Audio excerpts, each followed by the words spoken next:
तो दोस्तों, अभी आप सभी लोगों ने एक घटना के बारे में तो सुना ही होगा कि कोलकाता के अंदर एक लड़की के साथ जो वहां पर डॉक्टर थी उसके साथ कितनी बड़ी दरिंदगी के साथ पहले वहां पर किया गया और उसके बाद उसे गला घोटकर जान से मार दिया गया। वो एक डॉक्टर थी, वो हीलर थी, लोगों की जान बचाते बचाते उसके साथ एक हीनियस क्राइम हुआ है। हॉस्पिटल से हम लोग ये उम्मीद लगाते हैं कि हॉस्पिटल के अंदर डॉक्टर हमारे पेशेंट की जान को बचाएंगे, मगर उसी हॉस्पिटल के अंदर एक अच्छी डॉक्टर के साथ इस तरीके से दुष्ट कर्म किया गया और उसके बाद किस तरीके से बेरहमी के साथ उसे जान से मार दिया गया। आप लोगों ने ये वीडियोस तो देखी होंगी, मगर क्या आप लोग जानते हैं कि जिस लड़की के साथ ये दुष्कर्म किया गया उस लड़की की मौत के सबूत भी वहां से मिटाने की कोशिश की गई। सीबीआई के पहुंचने से पहले ही सबूतों को नष्ट करने की कोशिश शुरू हो गई थी। हजारों के संख्या में ये मॉब आया है, हम लोग पे अटैक भी किया है और इनका मेन टारगेट है कि जो भी एविडेंस है उसको टेम्पर किया जाए। तो कोलकाता की इस घटना ने पूरे देश को हिलाकर रख दिया और आप लोगों ने देखा होगा कि किस तरीके से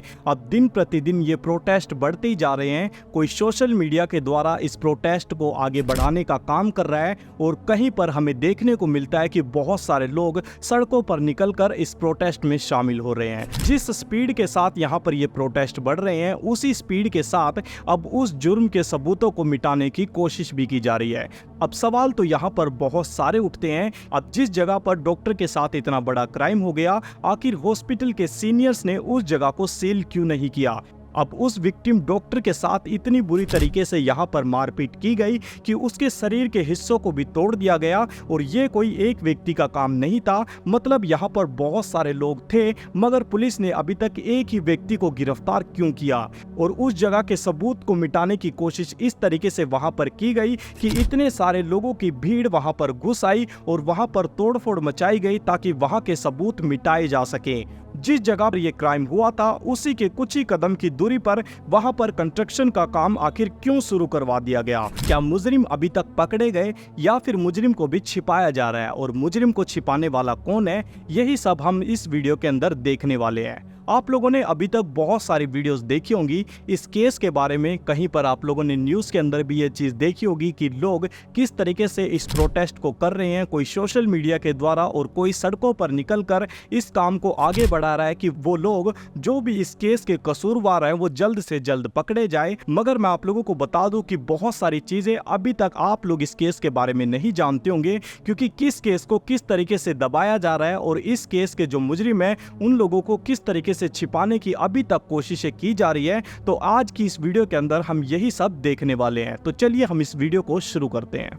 तो आप लोगों को मैं ये चीज़ बता दूं कि जो भी जानकारी हम लोग इस वीडियो के अंदर देने वाले हैं ये सारी जानकारी न्यूज़ से और न्यूज़पेपर से और न्यूज़ की बहुत सारी ऐसी वीडियो से दे रहे हैं। और जो लोग उस हॉस्पिटल से मौजूद थे और हॉस्पिटल की कुछ ऐसी वीडियोस हमारे सामने आई और विक्टिम की फैमिली ने जो भी बातें बताई हैं उन सभी चीज़ों को मद्देनजर रखते हुए हम लोग इस वीडियो को बना रहे हैं। तो आप लोग इस वीडियो को अंत तक जरूर देखिएगा। तो इस वीडियो को शुरू करने से पहले आप लोग इन दो चेहरों को जरूर याद रखें। पहला है ये संदीप घोष जो कि कॉलेज का प्रिंसिपल था और दूसरा है ये संजय रॉय। तो ये बात है आरजीकर कॉलेज एंड हॉस्पिटल की, जहां पर 31 साल की एक लड़की डॉक्टर के रूप में काम किया करती थी और इस लड़की की यहाँ पर इमरजेंसी के अंदर ड्यूटी लगी हुई थी। आप लोग जानते हैं कि जब डॉक्टर्स की इमरजेंसी में ड्यूटी लगती है तो दोस्तों उन लोगों को वहीं पर रहकर सारा काम करना पड़ता है, वहीं पर नहाना धोना, वहीं पर खाना पीना सब कुछ हॉस्पिटल के अंदर ही रहकर करना पड़ता है। तो आप लोग अब इस कॉलेज के नक्शे को भी देख सकते हैं। यहाँ पर आप लोगों को 2 सीसीटीवी कैमरा भी देखने को मिलते हैं। जो पहला कैमरा है यहाँ पर इस कॉरिडोर को कवर कर रहा है जो कि सेमिनार हॉल के आसपास का एरिया है, और दूसरा जो कैमरा यहाँ पर लगा हुआ हमें देखने को मिलता है ये पेशेंट वार्ड को यहाँ पर पूरे कॉरिडोर को कवर कर रहा है। मगर सबसे बड़ी हैरानगी की बात तो यहाँ पर यह है कि यहाँ पर इतने बड़े कॉरिडोर को सिर्फ 2 ही कैमरे कवर क्यों कर रहे हैं। आखिर सरकारी हॉस्पिटल का जो कि फंड का पैसा था क्या वो किसी की जेब में जा रहा था। यहाँ पर जो कि 2 ही कैमरे हमें देखने को मिल रहे हैं इतने बड़े कॉरिडोर के अंदर। तो ये घटना है 8 अगस्त 2024 की रात की करीब 11 बजे। एक व्यक्ति सेमिनार हॉल के पास से जाता हुआ दिखाई देता है और करीब आधे घंटे के बाद वही व्यक्ति हमें 11:30 बजे वापस आता हुआ दिखाई देता है। और ठीक 1 घंटे के बाद यानी कि 9 अगस्त 2024 रात को 12:30 बजे उसी सेमिनार हॉल में डॉक्टर तिलोत्तमा अपने 4 साथियों के साथ सेमिनार हॉल में खाना ले जाती हुई दिखाई देती है। उन्होंने वहां पर रात का डिनर किया और उसके बाद नीरज चोपड़ा की वीडियो को वो लोग वहां पर बैठकर देख रहे थे। रात को करीब 2:30 बजे के करीब वो सभी अपनी ड्यूटी पर वापस चले जाते हैं और सुबह 3:30 बजे के करीब डॉक्टर तिलोत्तमा अपनी 36 घंटे की ड्यूटी को करने के बाद आराम करने के लिए सोचती है और उसके बाद वो वापस से सेमिनार हॉल की तरफ जाने लगती है। और सुबह 4 बजे के करीब एक व्यक्ति सेमिनार हॉल के नजदीक आता हुआ दिखाई देता है जहां पर डॉक्टर तिलोत्तमा रेस्ट कर रही थी और ठीक 37 मिनट के बाद यानी 4:30 बजे वहां पर से वापस जाता हुआ वो व्यक्ति दिखाई देता है। तो अभी आप लोग इन सीसीटीवी कैमरास को भी देख सकते हैं कि यहाँ पर सिर्फ 2 ही सीसीटीवी कैमरा इंस्टॉल है। और मैं आप लोगों को बता दूं, जब सुबह 7:30 बजे के करीब उस बॉडी को पाया जाता है, हॉस्पिटल के एडमिनिस्ट्रेशन के द्वारा संदीप घोष अपनी असिस्टेंट सुपरिटेंडेंट के द्वारा डॉक्टर तिलोत्तमा के घर पे फोन करवाते हैं और उनसे कहा जाता है कि आपकी बेटी की तबीयत खराब है, आप लोग हॉस्पिटल में आ जाएं। तो दोस्तों यहाँ पर डॉक्टर तिलोत्तमा के घर वाले भी परेशान होने के कारण बार बार फोन करते हैं, मगर वहां से हॉस्पिटल से कोई जवाब नहीं मिलता है, कोई भी वहां पर फोन को नहीं उठाता। और 15 मिनट के बाद संदीप घोष फिर से दोबारा वहां पर फोन करवाते हैं कि आपकी बेटी ने सुसाइड कर लिया। तो दोस्तों अब सोचने वाली बात तो यहाँ पर यह थी कि 15 मिनट के अंदर इस स्टेटमेंट को आखिर संदीप घोष के द्वारा चेंज कैसे कर दिया गया। और आप लोगों को मैं ये चीज भी बता दूं कि जिस तरीके से वहां पर बॉडी पाई गई थी उसको देखकर कोई भी व्यक्ति इस बात को बता सकता था कि ये कोई सुसाइड नहीं था, कि किस तरीके से उस डॉग को वहां पर मारा गया था और किस तरीके से उसके साथ करके उसकी हड्डियों को भी वहां पर तोड़ दिया गया था। मगर यहाँ पर कॉलेज के प्रिंसिपल संदीप घोष ने सुसाइड कैसे बता दिया। जब डॉक्टर तिलोत्तमा के घर वाले उस हॉस्पिटल में पहुंचते हैं तो दोस्तों 3 घंटे तक उनको वेट करवाया जाता है।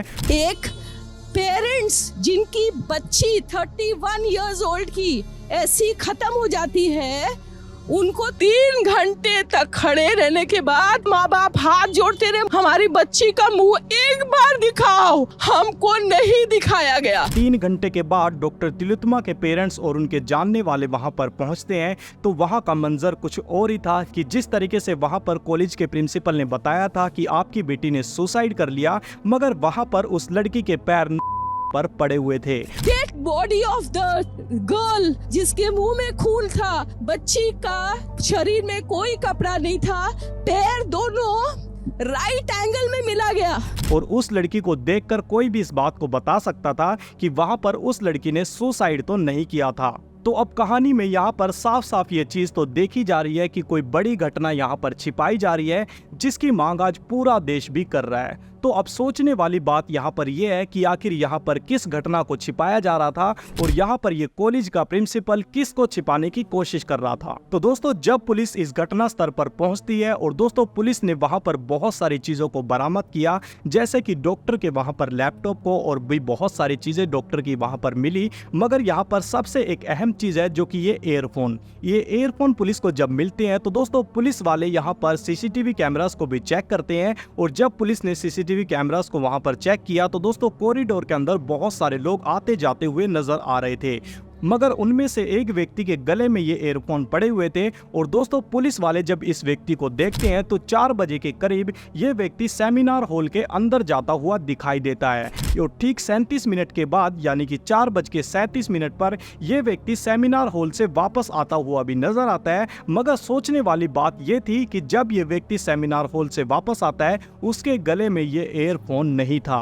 और उसके बाद पुलिस यहाँ पर जो भी लोग इस कॉरिडोर के अंदर दिखाई दे रहे थे उन सभी लोगों के फोनों को बरामद करती है और उसके बाद उन सभी फोनों को उस ब्लूटूथ ईयरफोन से कनेक्ट करने की कोशिश करती है। और यहाँ पर एक व्यक्ति का उस ब्लूटूथ से फोन कनेक्ट हो जाता है, जिसके बाद पुलिस उसको 24 घंटे के अंदर पकड़ लेती है। और दोस्तों ये व्यक्ति कौन था मैं आप लोगों को बता दूं। आप लोगों को अभी 2 चेहरे यहाँ पर दिखाए थे मैंने वीडियो को शुरू करने से पहले, जिनमें से एक था ये संजय रॉय। तो दोस्तों जब पुलिस यहाँ पर इस संजय रॉय को पकड़ती है, पुलिस इसके बारे में पता करती है, तब पता चलता है कि एक सिविल वॉलंटियर है। सिविल वॉलंटियर का मतलब जो पुलिस वालों की छोटी मोटी हेल्प करते हैं। आप लोगों ने इनकी ड्यूटी लगते हुए देखी होगी किसी हॉस्पिटल के बाहर या फिर रेलवे स्टेशन के बाहर या फिर जहां पर ज्यादा ट्रैफिक होता है, ट्रैफिक को कम करने के लिए। तो दोस्तों इसी तरीके का इनका सिविल वॉलंटियर का काम होता है और ये संजय रॉय भी सिविल वॉलंटियर का काम किया करता था। तो दोस्तों जब पुलिस वाले इसके मोहल्ले में जाकर संजय रॉय के बारे में पता करते हैं तो मोहल्ले के लोग इसके बारे में बताते हैं कि ये पूरी तरह से बदनाम व्यक्ति था। ये व्यक्ति लोगों से पैसे लिया करता था लोगों की नौकरियां लगवाने के लिए, और ये व्यक्ति पुलिस का स्टिकर अपनी बाइक के ऊपर लगाकर और कोलकाता पुलिस की नंबर प्लेट लगाकर इस तरीके से अपने आप को एक पुलिस वाला बताकर लोगों को डराया करता था। और मोहल्ले के लोग इस बात को भी बताते हैं कि इसकी 4 शादियां हो चुकी हैं, 3 बीवी इसको छोड़कर जा चुकी है और चौथी बीवी की इसकी डेथ हो गई थी कैंसर के चलते हुए। और दोस्तों अब आप लोग देख सकते हैं कि ये व्यक्ति मोहल्ले के अंदर भी पूरी तरीके से बदनाम था। तो जब पुलिस वाले इसके फोन को चेक करते हैं तो पुलिस वालों को भी पता चलता है कि ये व्यक्ति पूरी तरीके से शराब का और पोर्नोग्राफी का एडिक्ट था। और उसके बाद जब पुलिस वालों ने इसकी लोकेशन को ट्रेस किया, उसके बाद पुलिस वालों को पता चला ये 5 तारीख से 8 तारीख के बीच में खड़गपुर में था और ये 8 तारीख को ही वापस आया था और एक वॉलंटियर को साथ में लेकर ये दोनों शराब पीने के लिए गए थे। और उसके बाद ये एक रेड लाइट एरिया में गए और उसके बाद ये व्यक्ति सीधा हॉस्पिटल में पहुंचता है, क्योंकि इसने वहां पर किसी को एडमिट करवाया था, उसका पता लेने के लिए हॉस्पिटल में गया था। और करीब आधे घंटे के बाद यानी कि 11:30 बजे के करीब ये व्यक्ति शोभा बाजार यानी कि एक रेड लाइट एरिया में जाता है और उसके बाद इसने फिर से वहां पर जाकर शराब पी और उसके बाद ये फिर से हॉस्पिटल में पहुंचता है। और जैसा कि मैंने आपको बताया ये 4 बजे के करीब उस सेमिनार हॉल के अंदर पहुंचता है और 4:30 बजे के करीब उस घटना को अंजाम देने के बाद ये वापस से बाहर निकलता है और जाकर पुलिस बैरिंग के अंदर सो जाता है।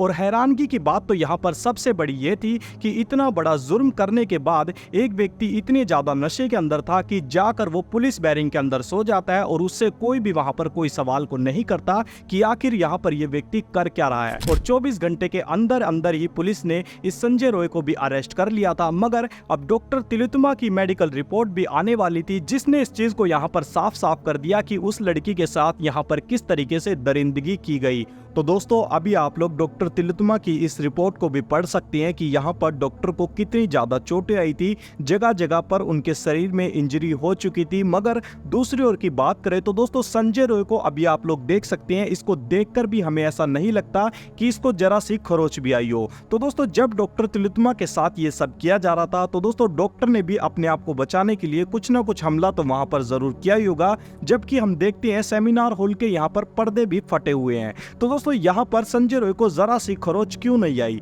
तो क्या यहाँ पर सिर्फ संजय रॉय को बलि का बकरा बनाया जा रहा है? असली मुजरिम कोई और ही है। तो जब डॉक्टर तिलोत्तमा की मेडिकल की रिपोर्ट आई, उस मेडिकल रिपोर्ट को देखने के बाद देश के अंदर ज्यादा से ज्यादा प्रोटेस्ट होने लगे। वहां के जो डॉक्टर थे, वहां का जो स्टाफ था, वो भी ज्यादा भड़क गया कि किस तरीके से यहाँ पर एक लड़की के साथ पहले किया गया और उसके बाद उसको जान से मार दिया गया। और मैं आप लोगों को बता दूं कि डॉक्टर तिलोत्तमा की आंखों के अंदर यहाँ पर कंच चला गया था, जो कि उसके चश्मे के टूटने की वजह से ऐसा हुआ था। उस लड़की के होठों पर, उस लड़की के मुंह पर, उस लड़की की आंखों से बहुत ज्यादा खून निकल रहा था और उस लड़की के पैरों को इस तरीके से किया गया था कि उस लड़की के पैर 90 डिग्री के एंगल पर पड़े हुए थे। तो दोस्तों अब आप लोग देख सकते हैं कि इतनी बेरहमी से यहाँ पर इस को किया गया और उसके बाद इस लड़की का गला घोटकर इसको जान से मार दिया गया। और दोस्तों मैं आप लोगों को यहाँ पर एक चीज और बता दूं कि जिस वक्त पर ये हॉस्पिटल के अंदर सब हो रहा था, 4:30 बजे के करीब हॉस्पिटल के अंदर आप सभी लोग जानते हैं बिल्कुल सुनसान एरिया पड़ा होता है। बहुत ज्यादा कम हॉस्पिटलों के अंदर आवाज भी हमें सुनाई देती है। मगर इतनी बड़ी घटना एक लड़की के साथ जब हो रही थी, और दोस्तों सेमिनार हॉल के आसपास से भी बहुत सारे लोग गुजरे होंगे, मगर दोस्तों क्या उस लड़की की आवाज किसी को सुनाई नहीं दी? तो दोस्तों अब सबसे बड़ी सोचने वाली बात तो यहाँ पर यही थी कि एक लड़की के साथ सेमिनार हॉल के अंदर ये संजय रॉय क्या अकेला था जो कि उस लड़की के साथ उसने इतना बड़ा काम कर दिया? कोई शरीर का हिस्सा उस लड़की का नहीं बचा था जिससे खून नहीं निकल रहा था। उस लड़की के सर को जोर जोर से दीवार के साथ पटका गया था और उसके पैरों को भी किस तरीके से तोड़ दिया गया था। तो दोस्तों जब मेडिकल रिपोर्ट इस बात को बताती है कि ये काम किसी एक व्यक्ति का नहीं है, कि इतनी बेरहमी से कोई किसी को मार सकता है कि उसकी आवाज भी बाहर तक ना जाए, क्योंकि यहाँ पर और भी लोग अंदर मौजूद हो सकते हैं कि जिन्होंने डॉक्टर तिलोत्तमा का मुंह को बंद कर लिया हो या फिर किसी चीज से उसका मुंह को बंद किया गया हो ताकि उसकी आवाज बाहर तक ना सुनाई दे। क्योंकि एक व्यक्ति जो कि नशे की हालत में था और वो व्यक्ति शरीर के उन हिस्सों को नहीं तोड़ सकता था, ये डॉक्टर भी इस बात को बताते हैं। अब आप लोग सेमिनार हॉल के इन पर्दों को भी देख सकते हैं। ये पर्दे यहाँ पर साफ साफ इस बात को बता रहे हैं कि किस तरीके की दरिंदगी यहाँ पर इस सेमिनार हॉल के अंदर की गई थी। यहाँ पर सेमिनार हॉल के अंदर ये डॉक्टर तिलोत्तमा चिल्लाई भी होगी, मगर क्या किसी ने डॉक्टर तिलोत्तमा के मुंह को बंद कर लिया था कि डॉक्टर तिलोत्तमा की मुंह की आवाज सेमिनार हॉल के बाहर तक भी जाने नहीं पाई। तो दोस्तों अब सबसे बड़ी सोचने की बात तो यहाँ पर यह है कि डॉक्टर तिलोत्तमा को आखिर किस ने मारा था। कि डॉक्टर तिलोत्तमा अपना खाना खाने के लिए अपने क्लीन के साथ गई थी, क्या उनके स्टाफ के जो लोग थे उनका भी यहाँ पर सीमन टेस्ट किया गया होगा? यहाँ पर आप लोग जरा इस वीडियो को देखिए। The amount of fluid they collected from inside her vagina, that was huge amount, and that much amount of semen may not be possible by sexual intercourse by one single man. So there is every possibility of involvement of multiple men, more than one man. तो यहाँ पर doctor भी इस बात को बताते हैं कि एक व्यक्ति की बॉडी ऑलमोस्ट 15 ग्राम सीमन को प्रोड्यूस कर सकती है, मगर डॉक्टर तिलोत्तमा के केस में यहाँ पर 150 ग्राम ऑफ सीमन पाया गया। तो दोस्तों यहाँ पर यह बात भी साफ साफ हो जाती है कि यहाँ पर कई लोग मौजूद थे, मगर यहाँ पर किन लोगों को छिपाया जा रहा है ये बात अभी तक सामने नहीं आ रही। और आगे बढ़ने से पहले मैं आप लोगों को एक चीज बता दूं, जो ये प्रिंसिपल है संदीप घोष, इसकी इमेज पहले से एक निहायत ही भ्रष्ट आदमी की है। ये मेरा कहना नहीं है। आइए एक बार हम इस वीडियो को देख लेते हैं, जहाँ पर ये अख्तर अली एक्स सुप्रीडेंट बताते हैं इस बात को। वो बहुत ही करप्टेड आदमी है। वो आरजीकर मेडिकल कॉलेज में स्टूडेंट लोगों को फेल कराना और ये हॉस्टल वगैरह अलॉटमेंट में पैसा लेना और स्टाफ सिलेक्शन कमीशन, मतलब आरजीकर में जो भी काम होता था सब जगह वो पैसा खाते थे। मतलब एक माफिया राजा बोल सकते हैं। मैंने अपनी पूरे कैरियर में इतना गंदा इंसान नहीं देखा। और यहाँ पर एक और ड्रामे को रचा गया संदीप घोष के द्वारा। यहाँ पर ये अपनी नौकरी से रिजाइन कर देता है, ये कहते हुए कि मुझे सोशल मीडिया पर डिफेम किया जा रहा है, मगर दूसरे ही दिन इसको नेशनल मेडिकल कॉलेज का प्रिंसिपल बना दिया जाता है। तो अब आप लोग इसके बारे में भी देख सकते हैं। और दोस्तों आप लोगों को मैं यहाँ पर एक चीज और बता दूं, अभी आप लोग जरा इस वीडियो को भी देखिएगा। मैं आप लोगों को एक वीडियो दिखाता हूँ कि यहाँ पर किस तरीके से सबूत को मिटाने की कोशिश की गई। तो जहाँ पर डॉक्टर की बॉडी पाई गई थी उसके ही 20 कदम की दूरी पर कंस्ट्रक्शन का काम शुरू करवा दिया गया। এই মুহূর্তে আমি দাঁড়িয়ে রয়েছি চেস্ট মেডিসিন বিভাগের যে সেমিনার রুম, সেই সেমিনার রুমের সামনে। এখানে কলকাতা পুলিশের কর্মীরা মোতায়েন রয়েছে এবং যে প্লেস অফ অকারেন্স পিও তার সামনে এখানে কনস্ট্রাকশনের কাজ চলছে। এবং যখন আমরা রিপাবলিক বাংলা এসে পৌঁছই সেই সময় পুলিশ কর্মীরা তারা এখানে প্রশ্ন তোলেন যে আমরা কেন এখানে, এবং বারবার যে প্রশ্নটা হচ্ছে একাধিক জায়গায় কিন্তু মেইনটেনেন্স কাজ। अब ये आरोप लगाए जा रहे हैं कि सीबीआई के पहुंचने से पहले ही सबूतों को नष्ट करने की कोशिश शुरू हो गई थी। और दोस्तों जब लोग प्रोटेस्ट करने के लिए बाहर निकलने लगे उसके बाद इसकी आवाज बहुत ज्यादा उठने लगी और ये केस पुलिस से सीबीआई के हाथ में चला गया। तो दोस्तों यहाँ पर कुछ गुंडे भी यहाँ पर पहुंच जाते हैं, आप लोग इस वीडियो के अंदर भी देख सकते हैं। यहाँ पर इन डॉक्टर जो कि ये प्रोटेस्ट को कर रहे थे, इन लोगों को रोकने की कोशिश की गई, इन लोगों को मारा गया और दोस्तों यहाँ पर सबूत मिटाने की कोशिश की गई।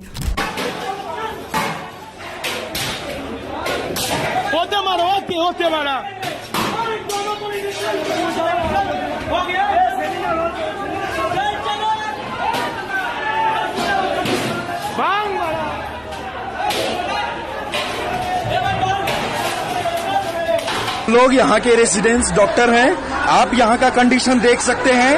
हजारों के संख्या में ये मॉब आया है, हम लोग पे अटैक भी किया है और इनका मेन टारगेट है कि जो भी एविडेंस है उसको टेम्पर किया जाए।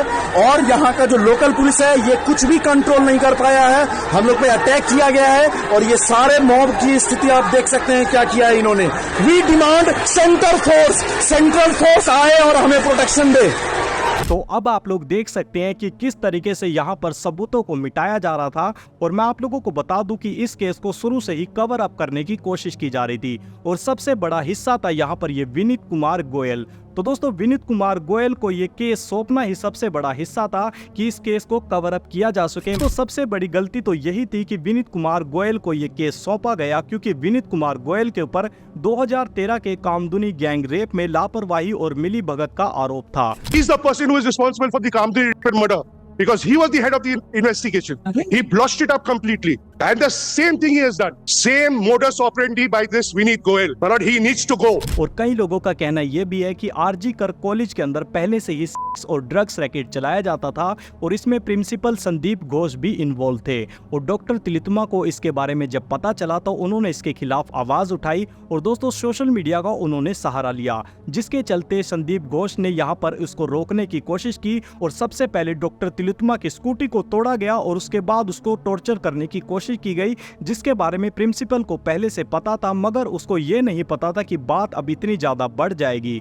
अब इस घटना से हम लोग ये देख सकते हैं कि जिस तरीके से यहाँ पर आरोपियों को बचाया जा रहा है, इस घटना के पीछे कोई ना कोई बड़ा हाथ तो जरूर है। तो दोस्तों, अब आप लोगों को इसके बारे में क्या लगता है कमेंट बॉक्स में मुझे जरूर बताइएगा। अब ये आवाज दबनी तो नहीं चाहिए, आप लोग इस वीडियो को ज्यादा से ज्यादा लोगों तक शेयर करें। अब आप लोग देख सकते हैं कि कोलकाता के अंदर ये जो घटना बीती है, ये आए दिन हमें कहीं ना कहीं पर देखने को मिलती है, क्योंकि इसके खिलाफ अभी भी कोई सख्त से सख्त कार्रवाई नहीं की जाती। आप लोगों ने गिलगिस बानो के केस में भी देखा होगा कि किस तरीके से उन आरोपियों को छोड़ दिया गया जिन्होंने इतना संगीन जुर्म किया था। एक महिला के साथ किस तरीके से वहां पर किया गया और उसके बाद उसको छोड़ दिया गया, यहाँ पर उसको माला पहनाई जा रही है। आप लोगों ने इस केस को भी देखा होगा और जिस तरीके से यहाँ पर डॉक्टर तिलोत्तमा के साथ भी किया और यहाँ पर बहुत सारे लोगों ने सबूत मिटाने की भी कोशिश की। अब इस घटना से हम लोग ये देख सकते हैं कि जिस तरीके से यहाँ पर आरोपियों को बचाया जा रहा है, इस घटना के पीछे कोई ना कोई बड़ा हाथ तो जरूर है। तो दोस्तों, अब ये आवाज दबनी तो नहीं चाहिए, आप लोग इस वीडियो को ज्यादा से ज्यादा लोगों तक शेयर करें ताकि ज्यादा से ज्यादा लोग इस बारे में समझ सके कि किस तरीके से एक डॉक्टर के साथ उसी के हॉस्पिटल में कितना ज्यादा दरिंदगी वाला सलूक उसके साथ किया गया। अब आप लोग इसके बारे में क्या कहेंगे कमेंट बॉक्स में मुझे जरूर बताइएगा। और दोस्तों, मिलते हैं हम किसी नेक्स्ट वीडियो के अंदर, जहां पर मैं आप लोगों को बताऊंगा कि गिलगित बानो के साथ यहां पर किस तरह की घटना बीती थी।